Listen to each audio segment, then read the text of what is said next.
It is so pretty. Thank Is the other side is as pretty? It's hard to do an all-around design where it's all beautiful. Keep Spin spinning, her let's- like a ballerina. Yeah. Oh my God. Gorgeous. Yeah.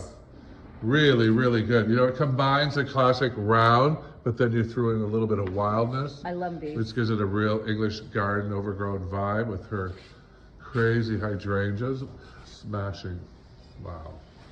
How many days have you been designing flowers? 5. Yeah. I never believe it. I said, I hear I'm a good teacher, but I'm not this good.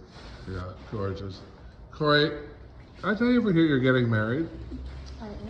Are you gonna do your own flowers? Maybe now. Yeah. I feel like That I came could. really I nice. have a year. You know, it depends on how monstrous your wedding is. If it's not monstrous, you're gonna do these on Wednesday.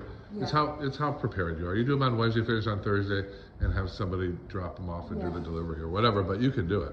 Do you have any idea what month you'll get married in? Either August or October. So in the Poconos, it's either going to be the thick of the fall or super green. Right.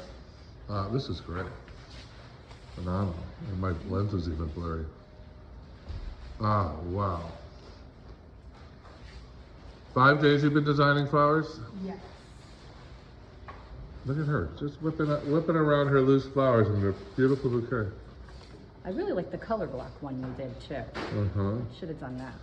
I really don't know how you guys do this. Like I said, I know I taught you, but these are spectacular. Look at this. This one here, nobody does it.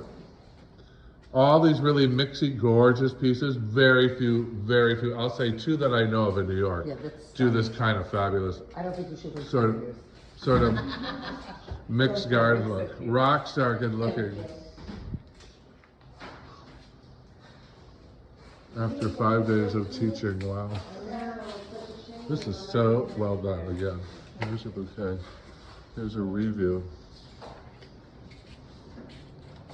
Jesus. Join us in class. Flower School 101. This is so good.